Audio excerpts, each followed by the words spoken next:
Hello, welcome everyone. நம்ம இப்ப 27th chapter company management பத்தி பார்த்துட்டு இருக்கோம். அதுல லாஸ்ட் வீடியோல டைப்ஸ் ஆஃப் டைரக்டர்ஸ் பத்தி பார்த்திருந்தோம். நெக்ஸ்ட் இந்த வீடியோல நம்ம பார்க்க போற டாபிக் வந்து appointment of directors. First appointment of directors பார்க்கறதுக்கு முன்னாடி இந்த ஹெட்டிங்கை பார்த்துருவோம். Number of directorship.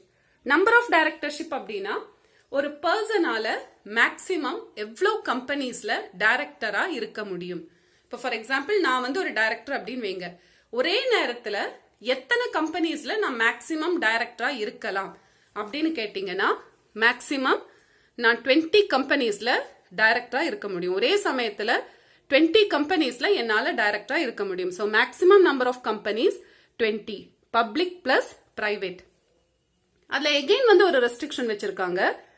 Public companies maximum எவ்வளவு பப்ளிக் கம்பெனிஸ்ல டைரக்டரா இருக்கலாம்னா 10 பப்ளிக் கம்பெனிஸ்.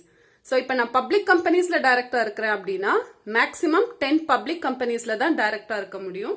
நான் அதுக்கு மேல ஒரு 11 கம்பெனிஸ்ல இருக்கணும் இல்ல 11 பப்ளிக் கம்பெனிஸ்ல டைரக்டரா இருக்கணும்னு நினைச்சா அது முடியாது. Maximum number of public companies வந்து 10. இப்போ இதுக்கு இங்க ஒரு எக்ஸாம்பிள் கொடுத்துருக்கேன் பாருங்க. இப்போ ஒரு பர்சன் வந்து 12 பப்ளிக் கம்பெனிஸ்ல டைரக்டரா இருக்காரு பிளஸ் 8 பிரைவேட் கம்பெனிஸ்ல டைரக்டரா இருக்காரு. இது வந்து செல்லுமா அப்படின்னு பாத்தீங்கன்னா 12 plus 8, 20. So first now maximum number of companies 20ங்கிறது கரெக்டா தான் இருக்கு. 12 plus 8. ஆனா பப்ளிக் கம்பெனிஸ் பாருங்க, மேக்ஸிமம் எவ்வளவு பப்ளிக் கம்பெனிஸ்ல டைரக்டரா இருக்கலாம் 10. ஆனா இவர் எவ்வளவு பப்ளிக் கம்பெனிஸ்ல டைரக்டரா இருக்காரு 12. So 2 கம்பெனிஸ்ல அதிகமா வந்து வேலை செய்யறாரு. இது வந்து செல்லாது. அப்ப அவர் என்ன பண்ணுனா அந்த எக்ஸ்ட்ராவா இருக்கிற 2 கம்பெனிஸ்ல இருக்கிற டைரக்டர்ஷிப் போஸ்ட வந்து அவரு ரிசைன் பண்ணி ஆகணும். ஸோ இந்த மாதிரி அப்பாயிண்ட் பண்ணா அந்த அப்பாயின்மெண்ட் வந்து செல்லாது, அது வந்து இன்வேலிட். அதே அடுத்த எக்ஸாம்பிள் பாருங்க, 8 பப்ளிக் கம்பெனிஸ்ல டைரக்டரா இருக்காரு பிளஸ் அது கூடவே 12 பிரைவேட் கம்பெனிஸ்ல டைரக்டரா இருக்காரு. இப்ப இது வந்து கரெக்டான மெத்தட்னு பாருங்க. 8 plus 12, 20. ஃபர்ஸ்ட் நார்ம் கரெக்டா இருக்கு. அதே மாதிரி second norm maximum public companies 10. இவர் எவ்வளவு பப்ளிக் கம்பெனிஸ்ல டைரக்டரா இருக்காரு 8. ஸோ அது 10க்கு கீழே தான். அதனால இது கரெக்டா தான் ஃபாலோ பண்ணிருக்காங்க. So இந்த அப்பாயின்மெண்ட் வந்து செல்லும், இது வந்து valid. Under section 165 of the Companies Act 2013, maximum number of directorship section 165 ல கொடுத்திருக்காங்க, பாத்துக்கோங்க. A person can hold the position of directorship in different companies up to maximum of 20. So directorship position வந்து எவ்வளவு கம்பெனிஸ்ல இருக்கலாம் அப்படின்னா maximum of 20. The number of directorships in public or private companies that are either holding or subsidiary company of a public company. அதாவது ஒரு public கம்பெனியோட சப்சிடரியா இருக்கக்கூடிய private கம்பெனியா இருந்ததுன்னா, சப்சிடரி கம்பெனி அப்படின்னா என்ன அர்த்தம்னா இந்த பிரைவேட் கம்பெனில 50%க்கு மேல ஷேர்ஸ் ஒரு பப்ளிக் கம்பெனி வச்சிருக்கு அப்படின்னா அதுக்கு அர்த்தம் என்ன, அந்த பப்ளிக் கம்பெனியோட கண்ட்ரோல்ல தான் இந்த பிரைவேட் கம்பெனி வேலை செய்யுது. அப்ப இந்த பிரைவேட் கம்பெனியை நம்ம சப்சிடரி கம்பெனி அப்படின்னு சொல்லுவோம். அந்த பப்ளிக் கம்பெனியை நம்ம ஹோல்டிங் கம்பெனி அப்படின்னு சொல்லுவோம். சோ இந்த கம்பெனி பிரைவேட் கம்பெனியோட மோர் தேன் 50% ஆஃப் தி ஷேர்ஸ் ஒரு பப்ளிக் கம்பெனி வச்சிருக்கு. அந்த பப்ளிக் கம்பெனியோட கண்ட்ரோல்ல தான் இந்த பிரைவேட் கம்பெனி ஃபங்க்ஷன் ஆகுதுன்னா அதை வந்து நம்ம சப்சிடரி கம்பெனி அப்படின்னு சொல்லுவோம். சோ ஒரு பப்ளிக் கம்பெனியா இருந்தா இல்ல சப்சிடரி ஆஃப் அ பப்ளிக் கம்பெனியா இருந்ததுன்னா மேக்ஸிமம் லிமிட் வந்து 10 directors. If a person accepts an appointment as a director in excess of the above mentioned limit, இப்ப ஒருத்தர் வந்து அதுக்கு மேல 20 கம்பெனிஸ் இல்ல 10 பப்ளிக் கம்பெனிஸ் மேல டைரக்டரா இருக்காரு அப்படின்னா அவருக்கு என்ன பனிஷ்மெண்ட் அப்படின்னு பாத்தீங்கன்னா he is punishable with a fine of not less than 5,000. அவருக்கு எவ்வளவு ஃபைன் போடுவாங்கன்னா 5,000க்கு குறையாம more than 5,000 கண்டிப்பா அவருக்கு வந்து ஃபைன் அமௌண்ட் வரும். But which may extend to 25,000. அது அதோட முடிஞ்சு போகாது. அதுக்கு மேல என்ன பனிஷ்மெண்ட் வரும்னு பாருங்க. which may extend to rupees 25,000 for every day after the first day for the period of directorship held by the person. அதுக்கப்புறம் 5,000 போக அடுத்தது இப்போ அவர் வந்து எக்ஸ்ட்ராவா ஒரு கம்பெனியில இப்போ 20 கம்பெனிஸ் அப்படின்னு வைங்க, அவர் வந்து 21 கம்பெனிஸ்ல டைரக்டரா இருக்காரு அப்படின்னா அந்த 21st கம்பெனியில அவர் எப்ப டைரக்டர் ஆனாரோ அந்த ஃபர்ஸ்ட் டேல இருந்து ஒவ்வொரு நாளைக்கும் 25,000 rupees ஃபைன் போடுவாங்க. சோ வெறும் 5,000ஓட அவருடைய ஃபைன் முடியாது. அது போக அவர் அடிஷ்னலா எக்ஸ்ட்ரா கம்பெனில எப்ப டைரக்டரா ஜாயின் பண்ணாரோ அந்த ஃபர்ஸ்ட் டேல இருந்து எத்தனை நாள் அவர் டைரக்டரா இருந்தாரோ அத்தனை நாளைக்கும் 25,000 rupees per day அப்படின்னு சொல்லி ஃபைன் சார்ஜ் பண்ணுவாங்க. Next one, appointment of directors. Appointment of directors பார்க்கறதுக்கு முன்னாடி ஃபர்ஸ்ட் டைரக்டர்ஸ், கம்பெனியோட ஃபர்ஸ்ட் டைரக்டர்ஸ் அப்படிங்கிறவங்க கம்பெனி எப்பவுமே டைரக்டர்ஸ் வந்து ஜெனரல் மீட்டிங்ல ஷேர் ஹோல்டர்ஸ் எல்லாம் சேர்ந்து தான் அப்பாயிண்ட் பண்ணுவாங்க. ஆனா கம்பெனி ஆரம்பிச்ச உடனே இமீடியட்டா ஜெனரல் மீட்டிங் வைக்க மாட்டாங்க. ஸோ அந்த டைம் கேப்ல டைரக்டர்ஸ் தேவைப்படுறாங்க. ஸோ அவங்கள தான் நம்ம என்னங்கிறோம்னா first director. The directors right from the incorporation of the company ஆரம்பிக்கிறப்ப இருக்கக்கூடிய முதல் டைரக்டர்ஸ். அவங்களோட பேர் எதுல கொடுத்துருக்கோம்னா ஆர்டிகல்ஸ் ஆஃப் அசோசியேஷன். ஒருவேளை ஆர்டிகல்ஸ் ஆஃப் அசோசியேஷன்ல ஃபர்ஸ்ட் டைரக்டர்ஸோட பேர் வந்து மென்ஷன் பண்ணலனா யாரெல்லாம் மெமராண்டம் ஆஃப் அசோசியேஷன்ல சைன் பண்ணிருக்காங்களோ, யாரெல்லாம் அதோடைய சப்ஸ்கிரைபர்ஸோ அவங்கள தான் நம்ம ஃபர்ஸ்ட் டைரக்டர்ஸ் அப்படின்னு சொல்லுவோம். இதெல்லாம் 1 மார்க்ல வரலாம். First directors are usually named in the articles of association. ஆர்டிகல்ஸ்ல கொடுக்கலனா subscribers to the memorandum shall be deemed to be the first directors. யாரெல்லாம் மெமராண்டத்துல சைன் பண்ணாங்களோ அவங்க தான் ஃபர்ஸ்ட் டைரக்டர்ஸா எடுத்துக்குவாங்க.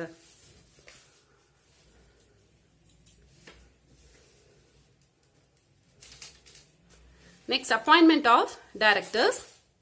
Section 152 companies act 2013. Appointment of directors எதுல கொடுத்திருக்காங்கன்னா செக்ஷன் 152. ஜெனரலி இதுல என்ன சொல்றாங்கன்னா, ஒரு பப்ளிக் கம்பெனி இல்ல பப்ளிக் கம்பெனியோட ஒரு சப்சிடரியா இருக்கக்கூடிய பிரைவேட் கம்பெனியா இருந்ததுன்னா 2/3 ஆஃப் தி டைரக்டர்ஸ் வந்து ஷேர் ஹோல்டர்ஸ் அப்பாயிண்ட் பண்ணுவாங்க. அதாவது 9 டைரக்டர்ஸ் இருக்காங்கன்னா அதோட 2/3 6 டைரக்டர்ஸ் வந்து they'll be appointed by the shareholders. அது போக மீதி 1/3 டைரக்டர்ஸ் எப்படி அப்பாயிண்ட் பண்ணணும் அப்படிங்கிறது ஆர்டிகல்ஸ்ல கொடுத்துருக்கும். ஒருவேளை ஆர்டிகல்ஸ்ல அதை பத்தி எதுவுமே கொடுக்கல அப்படின்னா அந்த 1/3 டைரக்டர்ஸ், அதாவது 2/3 போக மீதி இருக்கிற 1/3 டைரக்டர்ஸையும் ஷேர் ஹோல்டர்ஸே தான் அப்பாயிண்ட் பண்ணுவாங்க. Generally in a public company or a private company subsidiary of a public company, public கம்பெனியோட சப்சிடரியா இருக்கக்கூடிய ஒரு பிரைவேட் கம்பெனி. சப்சிடரினா என்னன்னு இப்பதான் சொன்னேன்.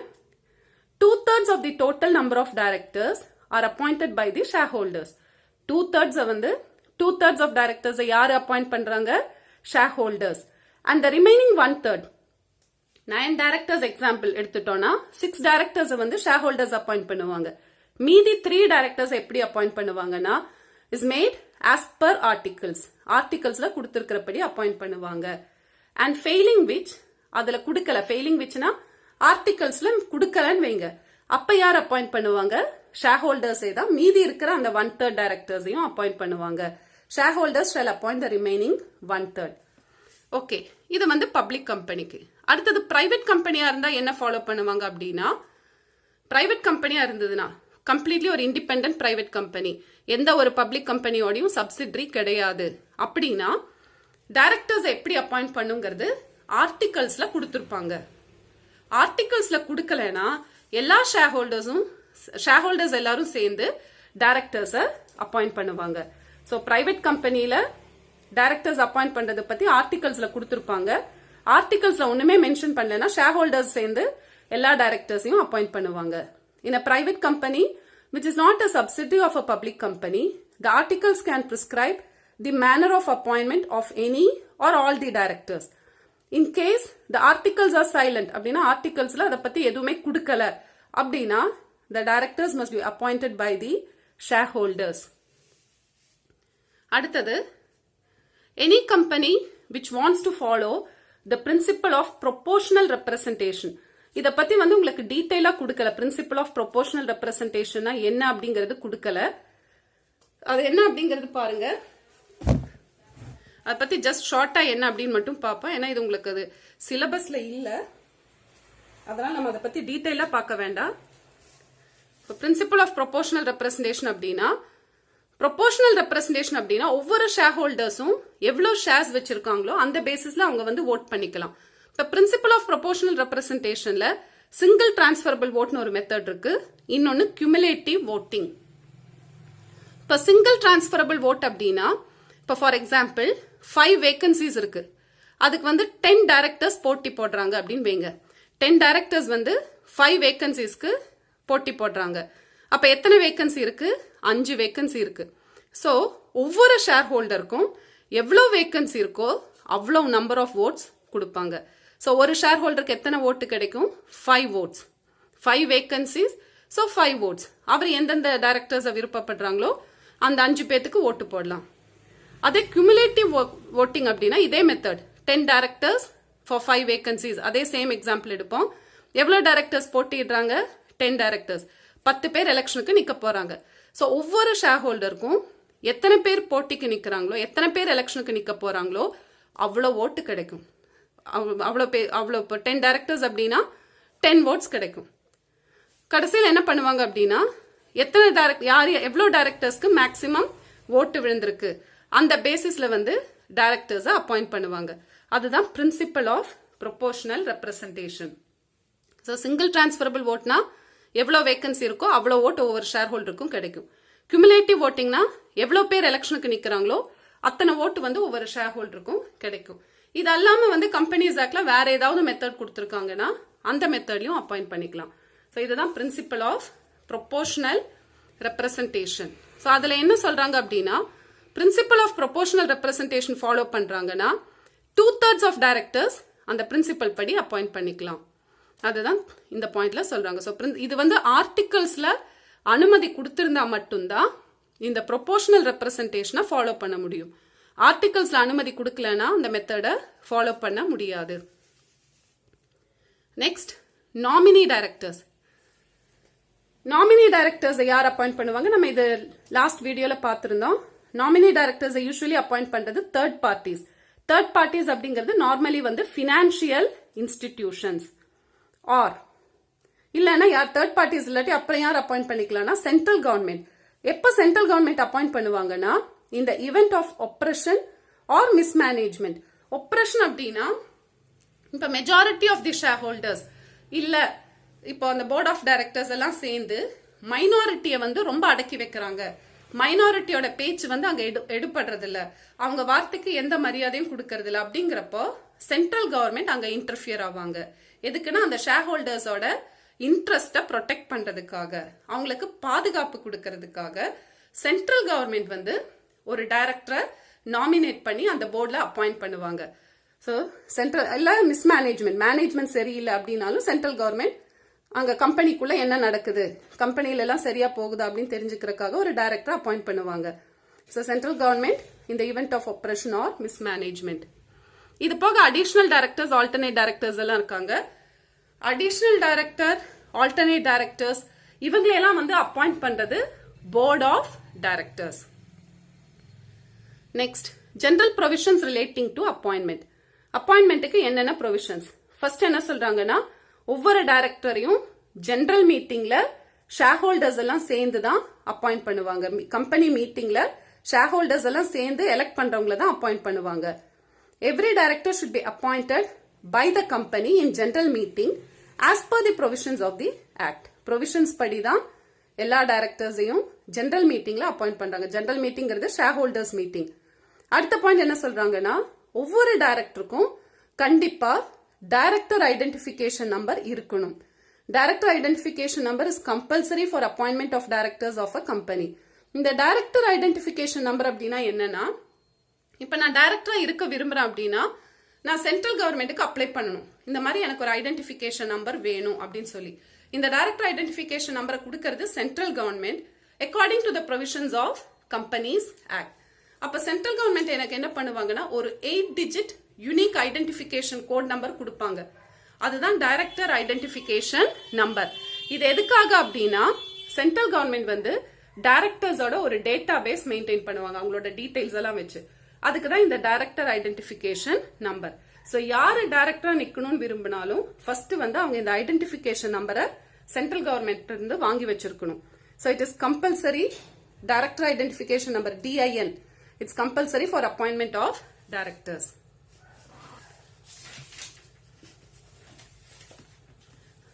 அடுத்த பாயிண்ட், இப்ப டைரக்டர் ஆக போறவர் என்ன பண்ணணும்னா அவருடைய டைரக்டர் ஐடென்டிபிகேஷன் நம்பரை சப்மிட் பண்ணணும். பிளஸ் அது கூடவே அவர் டைரக்டர் ஆகிறதுக்கு எந்த விதமான டிஸ்குவாலிஃபிகேஷனும் கிடையாது அப்படின்னு சொல்லி ஒரு டிக்ளரேஷனும் ஃபைல் பண்ணணும். ஃபர்ஸ்ட் திங் அவருடைய டைரக்டர் ஐடென்டிஃபிகேஷன் நம்பர். அடுத்தது டைரக்டர் ஆகிறதுக்கு அவர் டிஸ்குவாலிஃபைட் கிடையாது, அவருக்கு எல்லா வித குவாலிஃபிகேஷனும் இருக்கு, அவர் டிஸ்குவாலிஃபைட் இல்லை அப்படின்னா அவர் தகுதியற்றவர் இல்லை அப்படின்னு சொல்லி ஒரு டிக்ளரேஷனையும் ஃபைல் பண்ணணும். Every person proposed to be appointed as a director shall furnish the director identification number and a declaration ஒரு statement, ஒரு உறுதி மாதிரி கொடுக்கிறாரு that he is not disqualified அவர் தகுதியற்றவர் கிடையாது to become a director under the act. இப்ப companies act வந்து சில ஆட்கள் வந்து டைரக்டர் ஆக முடியாது, டிஸ்குவாலிஃபைட் அப்படின்னு சொல்றாங்க. சோ அந்த மாதிரி டிஸ்குவாலிஃபிகேஷன் எதுவும் அவருக்கு கிடையாதுன்னு சொல்லி ஒரு டிக்ளரேஷன் கொடுக்கணும். இந்த டிஸ்குவாலிஃபிகேஷனை பத்தி நம்ம ஒரு செப்பரேட் வீடியோ பார்க்கலாம். நெக்ஸ்ட், இப்ப அவர் வந்து அவருடைய ஐடென்டிஃபிகேஷன் நம்பர் கொடுத்துட்டாரு, பிளஸ் டிக்ளரேஷனும் கொடுத்துட்டாரு. அடுத்தது அந்த டைரக்டர் என்ன சப்மிட் பண்ணணும்னா ஒரு கன்சென்ட் ஃபார்ம் சப்மிட் பண்ணணும். அதாவது ஒரு லெட்டர், இந்த மாதிரி அந்த கம்பெனியில டைரக்டரா வேலை செய்யறதுக்கு அவர் முழு மனசோட சம்மதிக்கிறாரு, அவருடைய விருப்பப்படி தான் அவர் அந்த கம்பெனியில டைரக்டரா போட்டிருக்காங்க அப்படின்னு சொல்லி ஒரு கன்சென்ட் லெட்டர் வந்து சப்மிட் பண்ணணும். A person appointed as director should give his consent. Consent அப்படின்னா அவருடைய சம்மதம், அவருக்கு அதுக்குள்ள உடன்பாடு இருக்கு, அவர் அதுக்கு ஒத்துக்கிறாரு அப்படின்னு சொல்லி ஒரு consent letter. To hold the office of director, டைரக்டரா இருக்கிறதுக்கு அவருக்கு சம்மதம் தான். இன் பிசிக்கல் ஃபார்ம்னா ஒரு லெட்டரா பேப்பர்ல எழுதி கொடுக்கணும், இல்ல பிரிண்ட் பண்ணி டைப் பண்ணி கொடுக்கணும். On or before his appointment, that is consent to act as a director of a company. Appoint பண்றதுக்கு முன்னாடியோ இல்ல அப்பாயிண்ட் பண்ண உடனேயோ அந்த கன்சென்ட் லெட்டரை கண்டிப்பா கொடுக்கணும். இப்ப இதெல்லாம் முடிஞ்சதுக்கு அப்புறம் அவர் அவருடைய ஐடென்டிஃபிகேஷன் நம்பர் கொடுத்துட்டாரு, அவர் டிஸ்குவாலிஃபைட் இல்லன்னு ஒரு டிக்ளரேஷன் கொடுத்துட்டாரு, கன்சென்ட் ஃபார்ம் கொடுத்துட்டாரு. இதெல்லாம் முடிச்சு அவர் அப்பாயிண்ட் பண்ணியாச்சு.